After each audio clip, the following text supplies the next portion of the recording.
मेरे प्यारे बच्चों, आप सभी को नमस्कार। क्या हाल है आप सभी के? उम्मीद है आप ठीक ठाक होंगे, मस्त होंगे, बढ़िया होंगे। मेरे नन्हे मुन्ने प्यारे बच्चों, आइए आप सभी का स्वागत रहेगा भाई। आज हम परसेंटेज में आगे बढ़ रहे हैं और दूसरी टाइप, अगली टाइप सीखने की और कोशिश कर रहे हैं। आइए मेरे बच्चे, जल्दी से आ जाइए सारे बच्चे। देखिए यार, अब हम पढ़ रहे हैं टाइप 8। और टाइप 8 में क्या है? हाँ, देखो बाबू, टाइप 8 में कहानी क्या है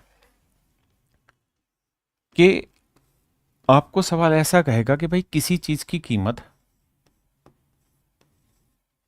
20% बढ़ गई। जैसे मान लीजिए मैंने कहा कि भाई चीनी की जो कीमत है, शुगर का जो प्राइस है मेरे प्यारे बच्चों, वो 20% बढ़ गया। शुगर का जो प्राइस है वो 20% बढ़ गया। मेरे बच्चों एक सेकंड के लिए रुकना।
सॉरी मेरे बच्चे। तो मैं कह रहा था कि मान लीजिए चीनी की कीमत 20% बढ़ गई। माफी चाहता हूं भाई, चीनी की कीमत 20% बढ़ गई। तो यार मैं आपसे ये कह रहा हूं कि बताओ, उसकी खपत में, खपत का मतलब होता है कंजप्शन, कंजप्शन में क्या कमी करें, कंजप्शन में क्या कमी करें,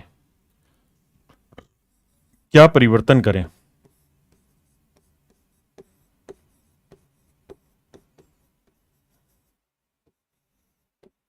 क्या परिवर्तन करें उसकी खपत में, कंजप्शन में क्या परिवर्तन करें, उसकी खपत में, कंजप्शन में क्या परिवर्तन करें मेरे प्यारे बच्चों, कि उसका जो खर्चा है, जो उसका एक्सपेंडिचर है, वो फिक्स हो जाए, यानी चेंज ना हो। तो देखिए यार, ध्यान से मेरी बात को सुनिए। भाई मैं ये कह रहा हूं कि चीनी की कीमत 20% बढ़ गई। 20% की फ्रैक्शन 1/5। इसका मतलब मैं ये कह सकता हूं कि यार, ओल्ड प्राइस जो था वो था 5 रुपए पर किलोग्राम। तो मेरे प्यारे बच्चों, जो उसका न्यू प्राइस है वो है 6 रुपए पर किलोग्राम। न्यू प्राइस है 6 रुपए पर किलोग्राम। अगर ओल्ड प्राइस 5 रुपए पर किलोग्राम है तो नया प्राइस होगा 6 रुपए पर किलोग्राम। हाँ जी, ये तो है मेरे प्यारे बच्चों इनके प्राइस का रेशियो।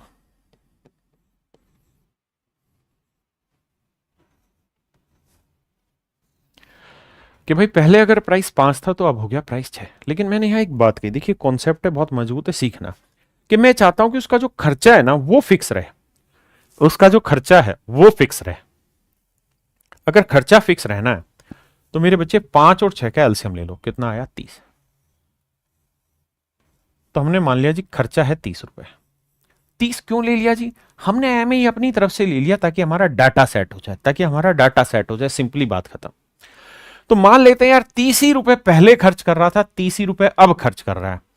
लेकिन पहले 30 रुपए में 5 रुपए पर किलोग्राम के भाव से कितनी किलो चीज लाता होगा? तो साहब 30 रुपए में 5 रुपए के भाव से 6 किलो चीज लाता होगा। और अब 30 रुपए में 6 किलो के भाव से, 6 रुपए के भाव से 5 किलो चीज ला रहा है। अब 30 रुपए में 5 किलो के भाव से चीज ला रहा है। तो मेरे प्यारे बच्चों ये हो गया आपका कंजप्शन, कंजप्शन ये हो गई आपकी मूल खपत।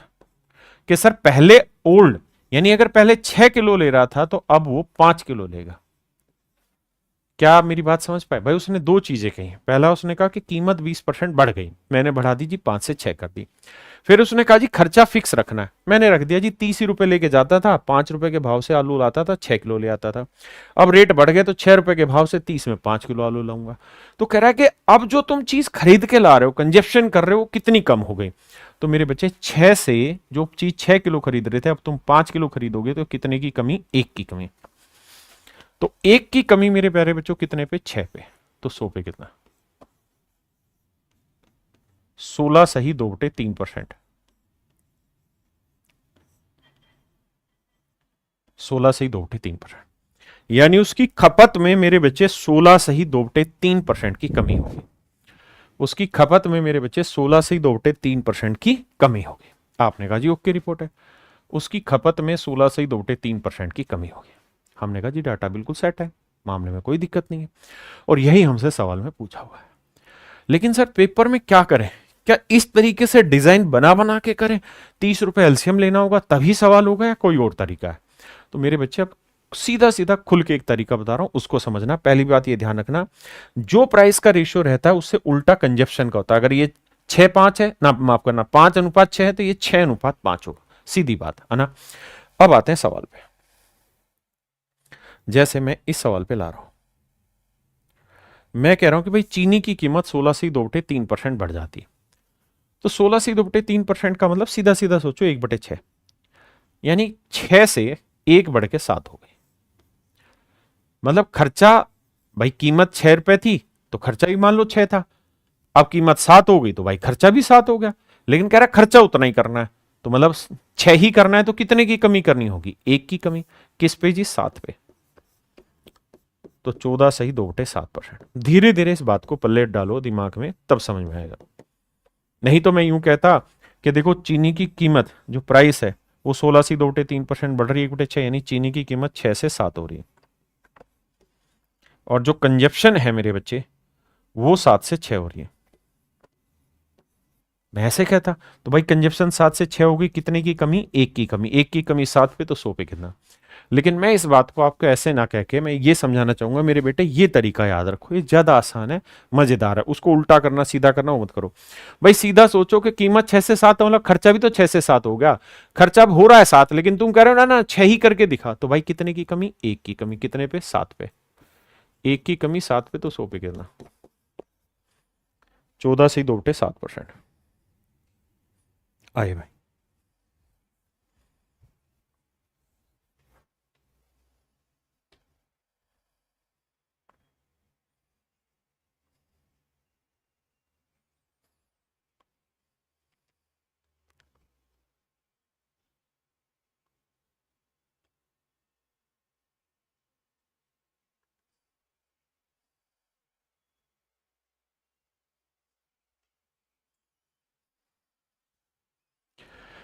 कह रहे थी चीनी की कीमत 10% घट गई। चीनी की कीमत 10% घट गई तो खर्चा 100 से हो गया 90। तो बताइए इसकी खपत में कितने परसेंट की वृद्धि करें कि खर्चा उतना ही रहे? तो भाई खर्चा उतना ही रखना है 100, तो कम। देखो 10% कीमत घट गई तो खर्चा तो 100 से 90 हो रहा है, लेकिन रखना 100 ही है, तो कितने का इंक्रीज रखना होगा? 10 का। हाँ जी, तो 10 का इंक्रीज मेरे बच्चे 90 पे, तो 100 पे कितना? तो 1/9, 1/9 हुआ 11 सही 1/9%। 11 सही 1/9%। हाँ भाई,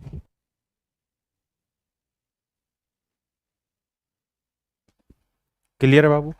और ये जरूरी नहीं है कि ये बात ऐसे आए, ये बात ऐसे भी पूछी जा सकती है। कहते हैं एक आयत की लंबाई में 11.11% की वृद्धि हो गई। फ्रैक्शन क्या हुई मेरे बच्चे? 1/9। तो क्षेत्रफल अपरिवर्तित रखना है, यानी जो खर्चा है वो सेम रखना है, और कीमत 1/9 बढ़ गई, तो मतलब कीमत 9 से हो गई 10, लेकिन आपको करनी है वापसी 9, तो कितने की कमी करनी होगी? 1 की कमी। 1 की कमी 10 पे, तो 100 पे कितना? तो आंसर आएगा 10%। ये बात थोड़ी सी दिक्कत देगी आपको, लेकिन मैं डिटेल भी समझा देता हूं। मैं डिटेल भी समझा देता हूं। हाँ जी, कैसे, देखिए ध्यान से। कह रहा है लंबाई बढ़ा दी 11 से 1/9%।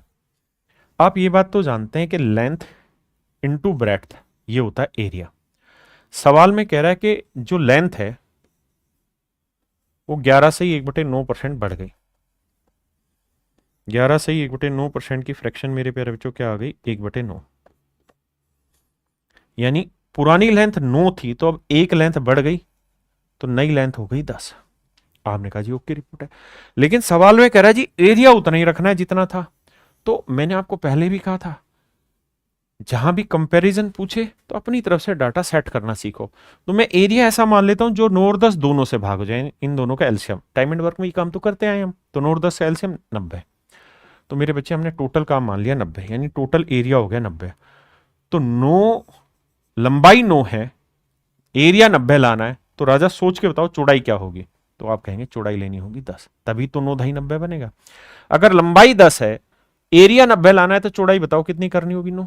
भाई लंबाई गुना चौड़ाई ही तो आपका मेरे प्यारे बच्चों क्षेत्रफल होता है। आपने कहा हाँ। तो इसका मतलब जो चौड़ाई है वो उसकी 10 से 9 हो गई। तो चौड़ाई में कितने की कमी, 1 की कमी। 1 की कमी 10 पे, तो 100 पे कितनी। तो आंसर आया मेरे बच्चे 10%। आंसर आ गया मेरे बच्चे 10%। यानी उसकी चौड़ाई में 10% की कमी करनी होगी। मैं आपको यही कह रहा हूं मेरे बच्चे, हर सवाल में हमें ये काम नहीं करना। हमें एक सिंपल सीधा सीधा बेसिक फंडा समझना है कि यार अगर 11 से 1/9% उसकी लेंथ बढ़ गई, यानी 9 से 10 होगी, तो 1 का इंक्रीज हो गया। बिल्कुल ठीक है। अब मैं चाह रहा हूं जी नहीं, एरिया उतना ही रखना, मतलब 9 ही रखना है समझो। तो 10 से 9 लाना, तो 1 की कमी 10 पे, तो 100 पे कितनी, 10%। Is it clear my dear. आइए,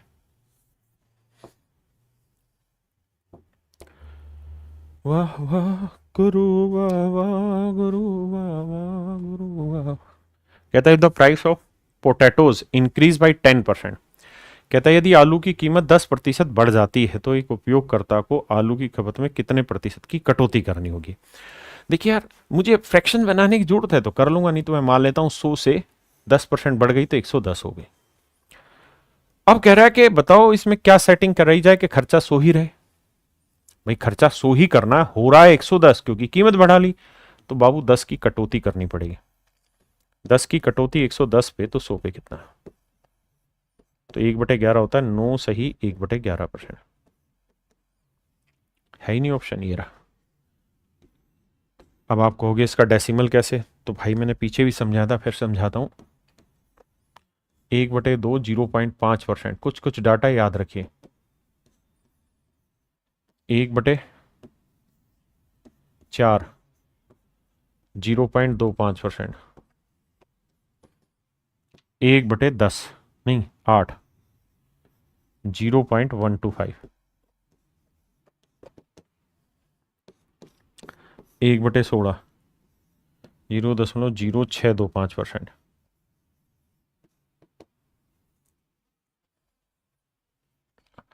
अब आइए मेरे बच्चे 1/9।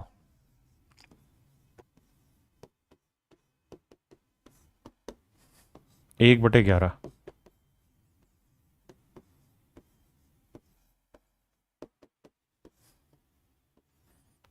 एक बात और भी, 1/3 का डेसिमल रूप होता है 0.3333। परसेंट कहां से डाल रहे हो भाई, हद है यार, मेरा भी दिमाग घूम रखा है इसका बंदा। ये तो डेसिमल रूप होते हैं, परसेंटेज नहीं। क्लियर है मेरे बच्चे, इन बातों को ध्यान रखिए। तो हमने इस सवाल को उड़ा दिया। अब अगला आता है। इस फॉर्मेट में कुछ भी सवाल पूछा जा सकता है, उसमें घबराना नहीं है आपने। कह रहा है यदि पेट्रोल की कीमत 40% वृद्धि हो जाती है, फ्रैक्शन पता है तो ठीक है, नहीं तो 100 मान लो भाई, कि खर्चा 100 से 140 हो गया। क्यों, क्योंकि कीमत बढ़ गई जी 40%। तो खर्चा 100 से 140 हो गया, तो इसकी खपत को कितने प्रतिशत स्थान तक कम किया जाना चाहिए। तो खपत में कितने की कमी करनी मेरे बच्चे, 40 की। तो 40 की कमी 140 पे, तो 100 पे कितना, 2 दूनी 4, 2 7 14। 1/7 14 से 2/7, तो 2/7 28 सही 4/7%।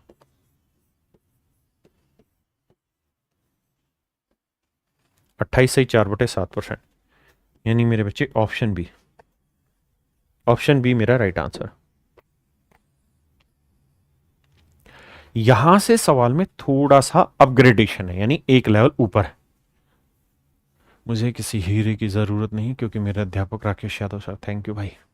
बाकी ऐसा है नहीं। आइए, कहते हैं किसी खाद्य तेल की कीमत में 45% की वृद्धि हो गई। तो मान लीजिए मेरे बच्चे खर्चा 100 था, तो अब हो गया 145। अब सवाल में क्या कह रहा है, बजट को संतुलित बनाए रखने के लिए रेखा इस तेल की खपत में 20% की कमी कर देती। तो खाद्य तेल के, अरे ये तो सिंपल सवाल हो गया यार। ये तो पिछली टाइप का क्वेश्चन हो गया जो लास्ट टाइप कल करी थी, है ना। कहता कीमत बढ़ रही है 45%, 45% की फ्रैक्शन 5%, 1/20, तो 45 9/20। मतलब कीमत जो है वो 20 से 29 हो गई, है ना। या ऐसे लिख लो, मर्जी आपकी। 20 से 29 हो गई, और कह रहा है जी जो कंजप्शन है वो 20% घट गई, यानी 5 से 1 घट के हो गई मेरे बच्चे 4। तो खर्चा हो गया 20×5 = 100, 4×9 = 36, 4×2 = 8 और 3 = 11, 116। तो मेरे प्यारे बच्चों, हम यहां से ये कह सकते हैं कि इसका खर्चा जो होगा वो 100 पे 16, तो 100 पे 16 मतलब 16%। तो इसका जो खर्चा है वो 16% बढ़ गया। तो मैं माफी चाहता हूं, ये सवाल इस टाइप का था ही नहीं, ये तो पिछली टाइप का था, है ना। यहां टाइप ही कुछ चलो। हाँ, ये सवाल ठीक है, करिए भाई। पिछले वाले सवाल के लिए माफी भाई, वो पिछली टाइप का समझ गए ना सारे बच्चे, जो पीछे हमने कराया था। लंबाई 10% बढ़ जाए, चौड़ाई 15% बढ़ जाए, तो बताइए एरिया में क्या चेंज आएगा। ये उस टाइप के क्वेश्चन थे।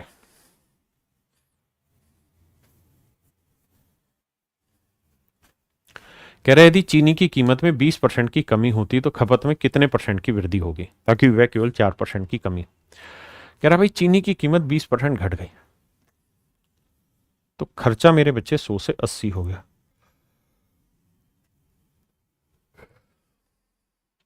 चीनी की कीमत में 20% की कमी होती है तो खपत में कितने परसेंट की वृद्धि होगी, ताकि खर्चा केवल 4% घटे।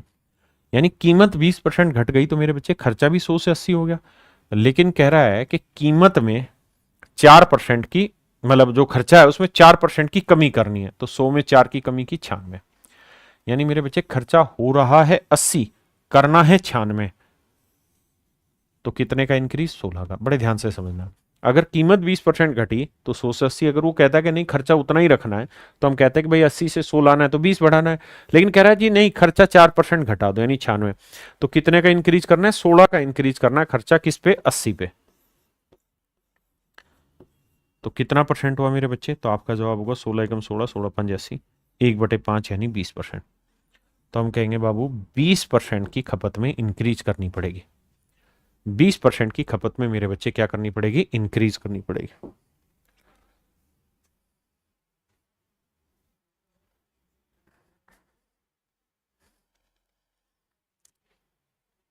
और इस बात को भी समझना कि खपत में 20% की कमी का मतलब क्या है। इसका मतलब यह है 20% की फ्रैक्शन 1/5, मतलब यह है कि ओरिजिनल कंजप्शन जो है, जो मूल खपत है, अगर वो 5 यूनिट है तो 5 का 20% अब कितने की कमी, 1 की कमी। तो करंट कंजप्शन जो है, करंट कंजप्शन जो है वो 5 से हो जाएगी 4, 1 की कमी होगी। और यही इसका मतलब था कि खपत में 20% की कमी होना मतलब 5 से 4 हो गई। या इस बात को हम सीधा ना, सॉरी इंक्रीज था तो 5 से हो जाएगी 6, माफ करिए, खपत 5 से 6 करनी पड़ेगी। या इस बात को ऐसे भी कह दिया करो कि भाई ओरिजिनल कंजप्शन अगर 5 यूनिट है, यानी मूल खपत अगर 5 है, मूल खपत अगर 5 इकाई है, तो अब उसे अपनी खपत में 1 इकाई बढ़ाना पड़ेगा, यानी उसकी खपत 1 यूनिट बढ़ जाएगी। भाई एक भाई कह रहा है नेक्स्ट, मेरे बाबू नेक्स्ट तो चले जाएंगे, लेकिन समझना भी तो जरूरी है।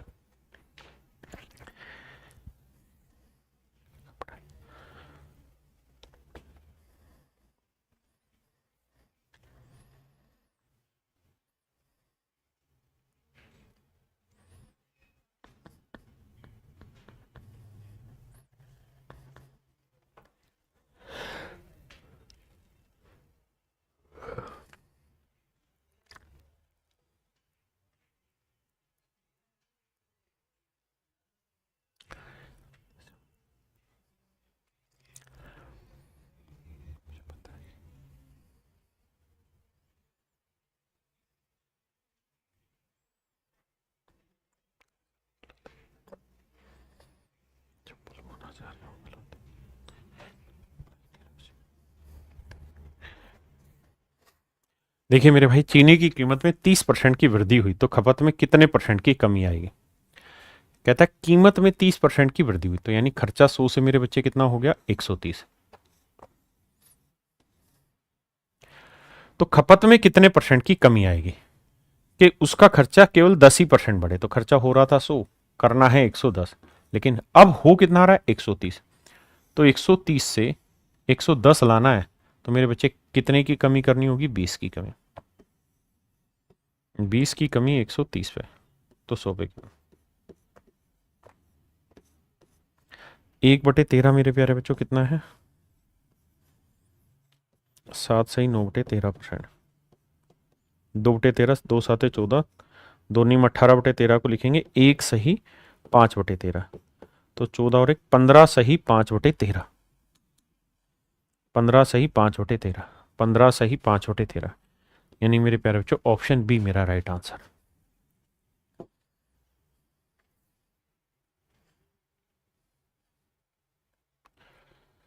कह रहा जी 1 किलोग्राम गेहूं के मूल्य में 50% की वृद्धि हुई और वृद्धि 25 रुपए है, तो प्रति किलोग्राम गेहूं का नया मूल्य ज्ञात करो। ये भी बेसिक सवाल है भाई। कह रहा गेहूं की कीमत में 50% का इंक्रीज हुआ, 50% की फ्रैक्शन 1/2, यानी ओल्ड प्राइस और न्यू प्राइस की अगर हम बात करें,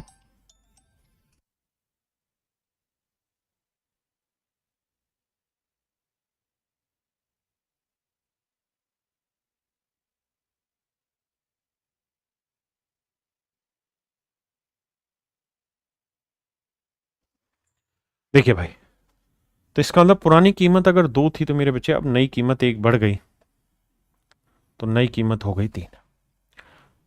तो पहले जो कीमत 2 थी अब वो कीमत हो गई 3, तो कितनी कीमत बढ़ गई? 1 यूनिट। 1 यूनिट 25 रुपए। तो बाबू कह रहा है गेहूं का नया मूल्य ज्ञात करो। 3 यूनिट कितना? 3 गुना 25,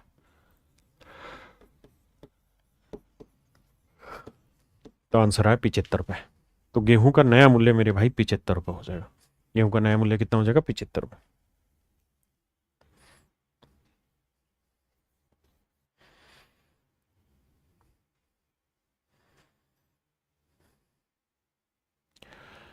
देखिए भैया, सवाल में कह रहा है चावल की कीमत 21% कम हो जाती है, जिसके कारण एक परिवार 100 रुपए में 3 किलो अधिक चावल खरीदता है। चावल का वर्तमान मूल्य ज्ञात करिए। बड़े ध्यान से देखिए, सवाल में कह रहा है the price of rice is reduce by 21% due to this a family purchase 3 kilogram more rice in ₹100। कहता है चावल की कीमत 21% घट गई, इस वजह से एक परिवार 100 रुपए में 3 किलो अधिक चावल खरीदता है। मतलब यह है कि उसके पास खर्चने के लिए रुपए 100 ही है। मेरे बच्चों ध्यान देना, खर्चने के लिए रुपए 100 ही है। 100 रुपए में पहले चावल जितने लेता था अब उससे 3 किलो अधिक ले रहा है। क्यों? क्योंकि कीमत घट गई। तो कीमत घटी लेकिन खर्चा उसने उतना ही रखा, 100 रुपए। तो हम इस बात को ऐसे करेंगे भाई, उसके पास 100 रुपए खर्चे के थे। अगर मेरे बच्चे कीमत 21% घट गई, कीमत 21% घट गई, तो इसका मतलब उसका खर्चा भी तो 21% कम हो जाना चाहिए था। अगर मान लो आप पेट्रोल लेने जा रहे हैं पेट्रोल पंप पे और 500 रुपए का पेट्रोल लेने जाते हैं आप, और मान लो आपको पता चला कि सर कीमत 10% घट गई, तो इसका मतलब आपके पास 500 नहीं 450 में ही काम हो जाएगा, क्योंकि उसका भी तो 10% बचेगा पैसा। तो भाई 100 का 21% हुआ 21, यानी 21 रुपए की उसके पास बचत हो गई। यानी 21 रुपए चाहता तो वो अपने घर ले जाता, लेकिन वो कह रहा है नहीं ले गया। क्यों? क्योंकि इसी 21 रुपए में वो 3 किलो चीज फालतू खरीद ले रहा है। तो 3 किलो चीज 21 में फालतू ले रहा है, तो 1 किलो चीज कितने की? 7 की। तो हमारा आंसर होगा 7 रुपीज पर किलोग्राम। यानी अब उसका करंट का जो प्राइस है मेरे प्यारे बच्चों, वो 7 रुपए पर किलोग्राम। अभी करंट का जो प्राइस है वो 7 रुपए पर किलोग्राम। हाँ जी,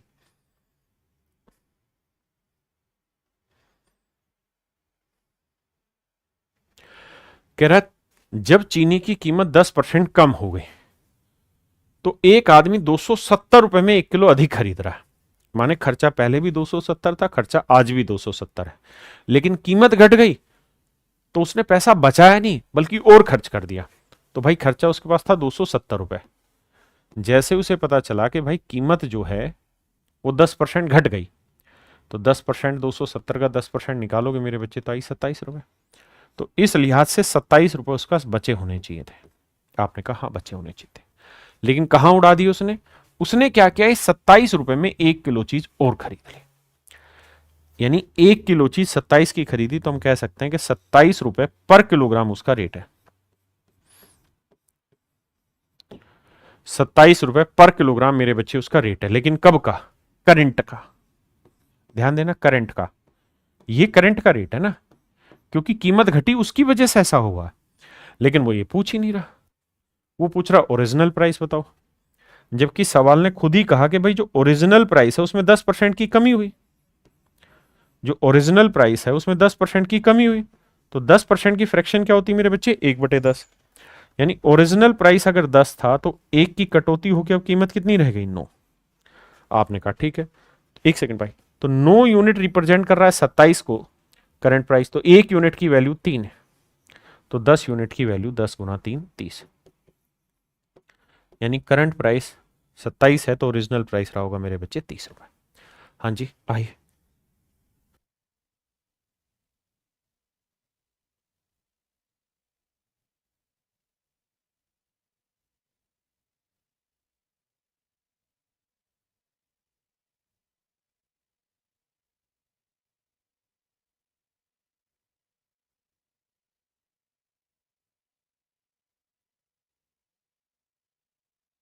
देखिए बाबू, का कहत बानी सवाल में कहता है man wants two by wheat.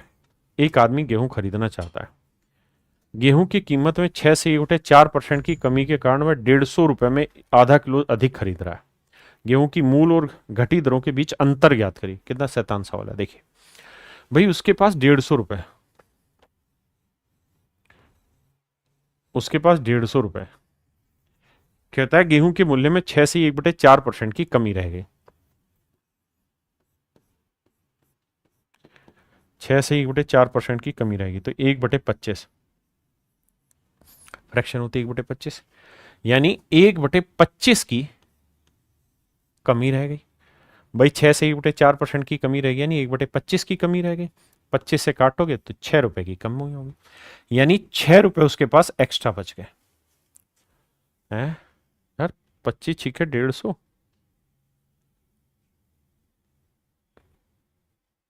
नहीं ये गलत बना दिए बाबू।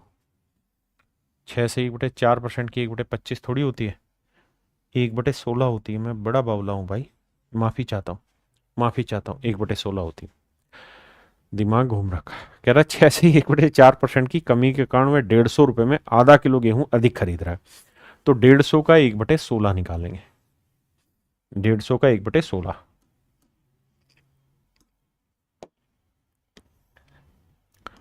तो 1/16 की कमी हुई, यानी इतने रुपए की कमी हो गई। अब इसे कैलकुलेट करना है, कैलकुलेट करें, वरना इतना छोड़ दें।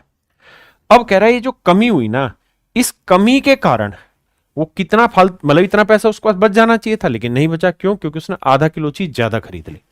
तो ये इसलिए नहीं बचा राजा, क्योंकि आधा किलो फालतू खरीद लाया।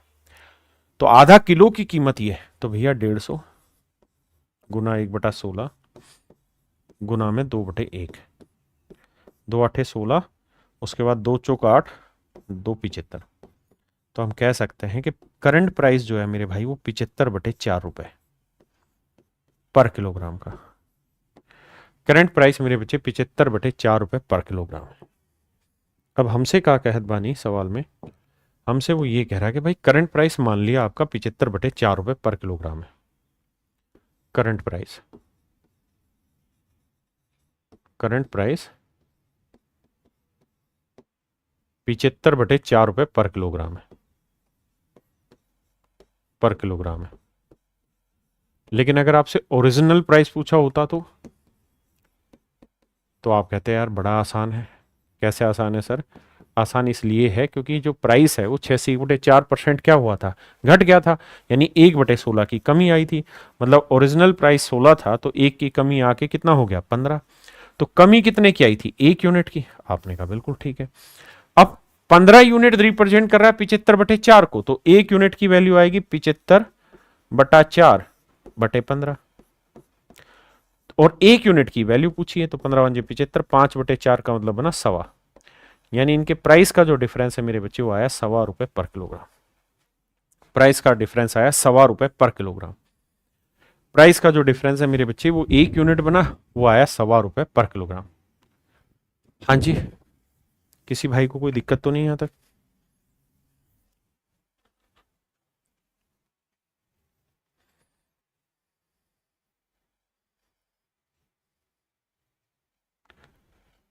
आइए भैया, ये डिफरेंट टाइप का क्वेश्चन आ गया, लेकिन करते करिए।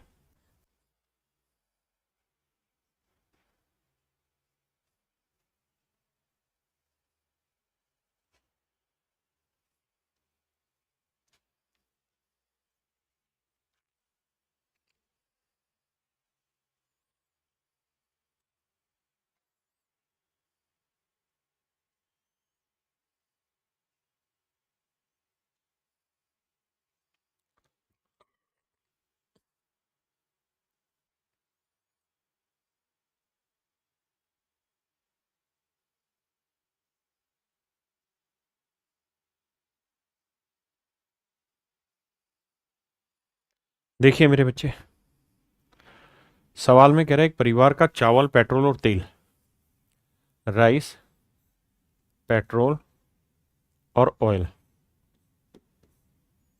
इन पे जो खर्चे का अनुपात है वो 8:11:6।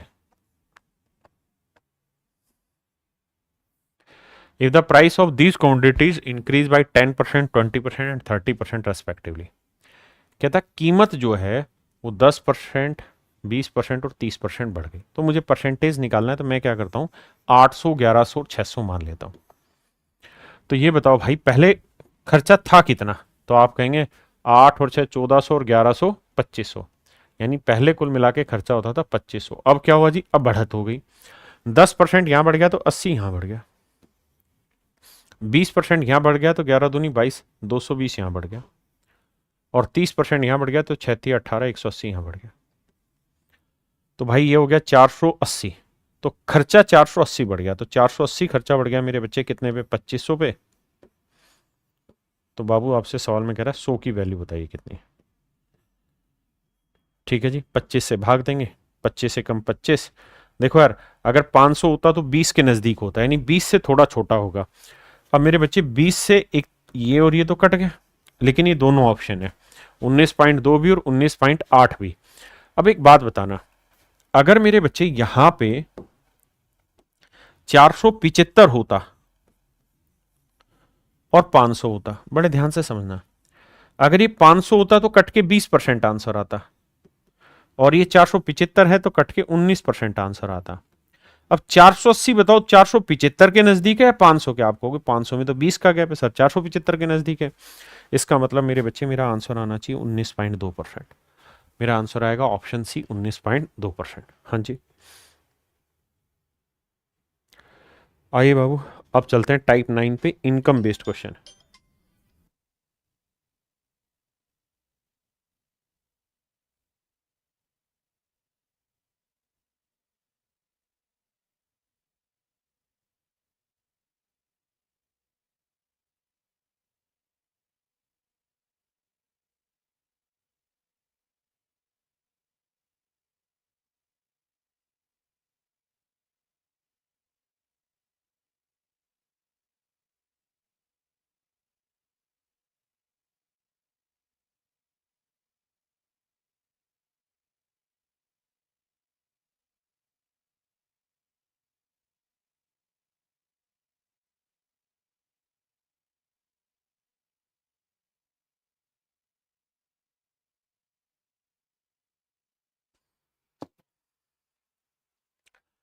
देखिए भाई, एक व्यक्ति अपनी आय का 15% खर्च कर देता है। यदि उसका खर्च 75 रुपए है तो उसकी आय ज्ञात कीजिए। कह रहा 15% खर्चा कर रहा मेरे भाई, 15% की फ्रैक्शन 3/20। मतलब मेरे प्यारे बच्चों, अगर उसकी इनकम 20 है तो खर्च कर रहा है 3 यूनिट, जबकि खर्चा है 75 रुपए। तो 3 यूनिट 75 रुपए, तो 1 यूनिट 15 रुपए, तो भाई 20 यूनिट 15 × 20 300 रुपए। इसका मतलब उसकी जो इनकम है मेरे राजा वो 300 रुपए होगी। तो मेरे प्यारे बच्चों, उसकी इनकम कितनी होगी, 300 रुपए।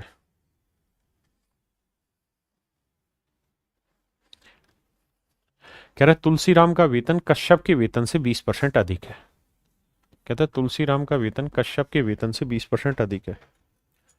20% की फ्रैक्शन मेरे भाई 1/5, यानी कश्यप की सैलरी 5 है तो तुलसीराम की 1 ज्यादा मेरे बच्चे कितनी होगी? 6। बिल्कुल ठीक है। अब कहते हैं यदि तुलसीराम 720 रुपए बचाता है जो उसके वेतन का 4% है, ध्यान से देखना, मैं मान लेता हूं कि इसकी सैलरी 600 है तो इसकी इनकम 500, मतलब इसकी इनकम 600 तो इसकी इनकम 500। अब कह रहा है तुलसीराम अपनी सैलरी का 4% बचत करता है, तो 600 का 4% निकालोगे कितना आएगा? 24 यूनिट। यानी उसकी जो बचत आई मेरे बच्चे वो आई 24 यूनिट। बचत जो आई वो आई 24 यूनिट, जबकि बचत दे कितनी रखी? 720 रुपए। तो 1 यूनिट की वैल्यू 720/24 यानी 30 रुपए।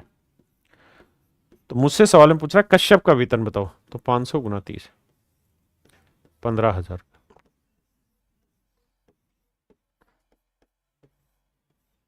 तो आंसर आया मेरे बच्चे ऑप्शन है। हाँ भाई।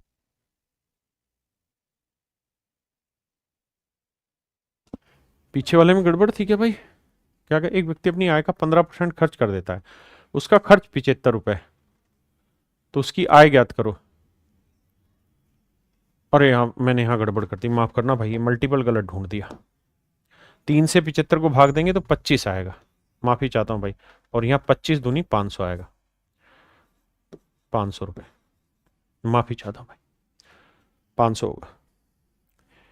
मेरे बच्चों आज के लिए इतना ही रखते हैं, माइंड थोड़ा घूम रहा है। बाकी कल इसे आगे बढ़ाएंगे और कल हम कोशिश करेंगे परसेंटेज पूरी तरह से खत्म कराएं, चाहे कितनी लंबी क्लास लेनी हो।